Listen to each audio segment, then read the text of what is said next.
The next function we are gonna check together is sort. I'm sure even before I start talking about this function, you already know what it is doing. It is used to sort a vector. By default, it sorts a vector in increasing order. To sort in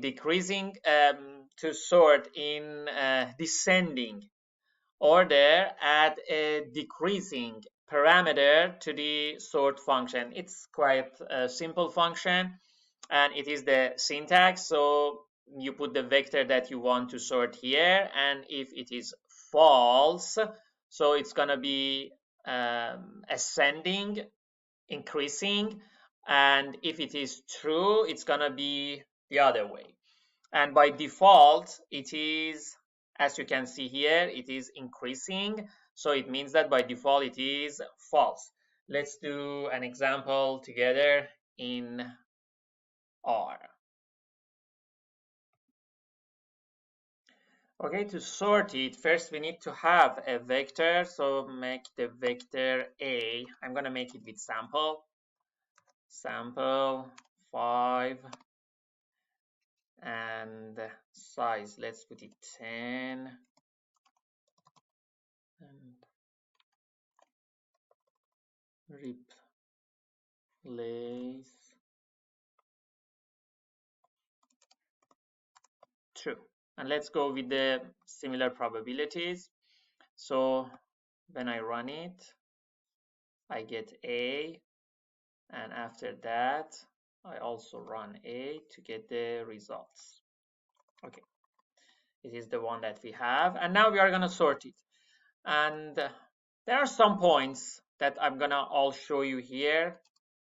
When you put A, sort A, okay, you expect that it's going to sort A increasingly. That's no discussion about that. But you may ask, does it change A fundamentally or no? It just shows the sorted version of A. First of all, let me sort it and you see the result. Okay, here we have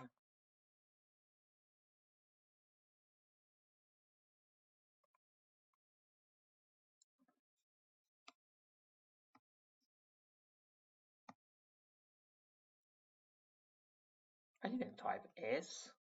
Maybe that was a mistake, just accident. Okay, so we have here sort A that you see, it is sorted. The random A that we created, I can show it in this way so you can see it better. So here, see, my friend, we have A as 5, 3, 3, 1, 5, 4, 3. So you see, it is just random. And when we sort it, it gets sorted from 1 to 5.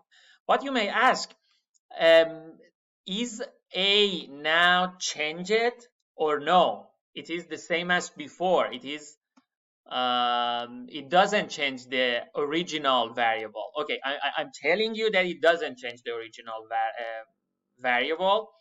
So when I print after the sorting again A, you see A is still the same. So if you want to save the sorted version, you need to save it somewhere else.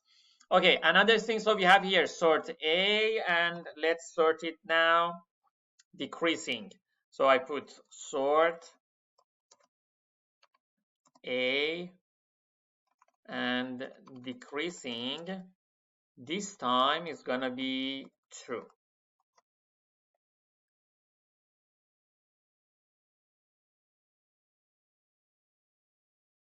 So we are gonna have the print of A, sorted A increasing and sorted A decreasing. And here is the result, as you can see.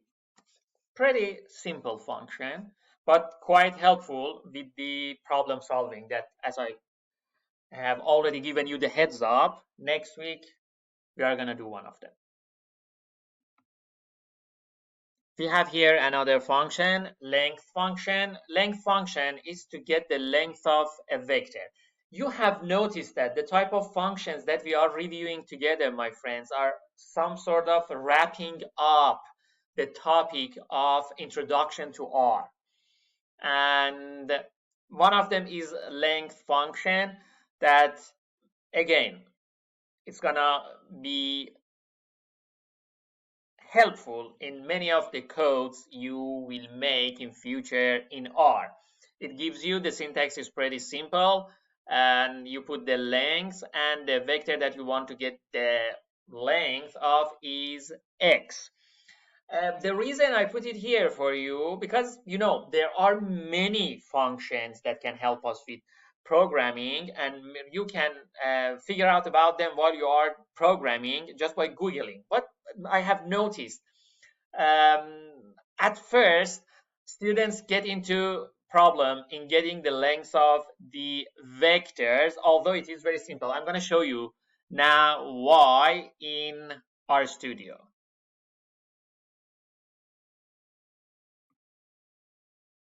Okay, let's check why it creates problem before students learn it. Here we have a data frame, okay? Here the data frame, and it is not important what is this, it is just important that you know it is a data frame, as you can see, and 400 rows and some columns. Okay, we have this, and the name is PSO, as you can see. So here I come and put this command, nrow, okay? And again, since now you are already familiar with the fact that the names R select for its function is very similar to the functionality, okay? So nrow, you guess that it is giving back the number of rows that we have with the data frame. So we have nrow, and inside I put PSO, okay? PSO is the name of the data frame. And when I run it, I get the results. As you can see, 400. When I come and check here, we have 400 data. So it gives me the number of rows that we have with the data frame without the header, and that's it. So I just lectured you also about nrow, okay? And another things, we are gonna put an call that you can see here, and instead I put inside I put PSO again, and I run it, and it gives me the number of columns that this data frame has, and as you can see, 1, 2, 3, 4, and 5. So it gives you that. So when students learn this with data frame, when they are given a vector, for example A, okay, right here we have A, we just created. When they want to do that, they expect this works for them. So let's check it.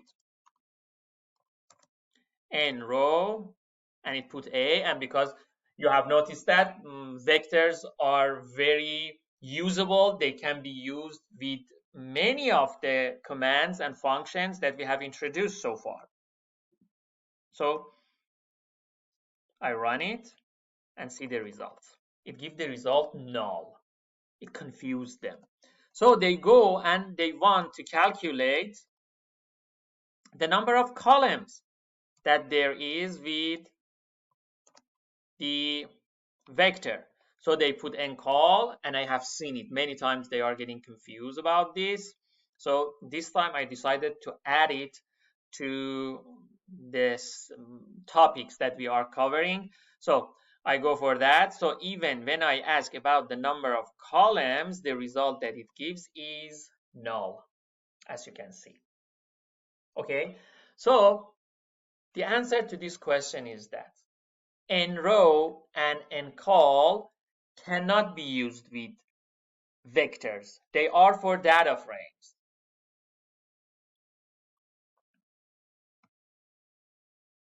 They are for matrices. Let's check them for a matrix that we have made before. So here we go for n row, and here inside I put MTR. MATR, that is matrix, so it gives me the number of rows that it has, and it is 3, as you can see here. It is 3 rows, and on the other hand we have 2 columns. So when I put here MATR, it is 2. So you see, it works for 2-dimensional structures, but not vectors. Because when you are dealing with vectors, you don't need to count the number of rows. It is only 1 row over there. And you don't need to count the number of columns. You just need to get the length of that vector. So I'm going to check it here, length, and I put A, and the result would be 10. And that's it. So please always remember that delicate point. One thing that you need to know about R, although you may not use it at the introductory level of learning R, is how to install a new package in R. First of all, you may ask, what do I need the packages for in R? Remember, my friends, R is famous, R is popular because of its packages, because of its functions. Packages are combination of functions that are doing a specific task, especially when it comes to data analytics, especially when it comes to a statistical analysis. If you want to do everything by yourself in the code, it would be time consuming, and also it needs so much technical knowledge in the statistics or data analytics. Okay, I'm talking about 3 years later for you when you are senior and you are taking the 400 courses. In that level, you learn how to make that codes. But there are already some packages over there. For example, we have packages for neural network. For example, we have packages for decision trees. You don't need to do the code. You just need to install the package and run everything just by several lines of code simply. Okay, we are not going to do that because it is considered some sort of advanced application of R. But you need to know at this level how to install a new package in R. I have a suggestion that when you need something that the general R is not supporting. For example, decision tree is not something that the general R that we learn together all the way from the beginning of the semester is not supporting decision tree. But there is packages, and the good thing about the packages is that all of them has been checked, reviewed, edited, and they all are free. So you can install on your system as many packages you need and want. So, what about the suggestion is that when you come up with a situation that you need to install a package, how you are going to find out what is the name of that package? Just go and Google it. For example, if you want to do a decision tree with R, it is something that we will do together in informatics 450 and 451. Okay, so since the general R is not supporting decision tree in its function, you need to go and install its package. So just go and Google this. What is the package of decision tree in R? It tells you the R package party is used to create decision trees. That works for any other field.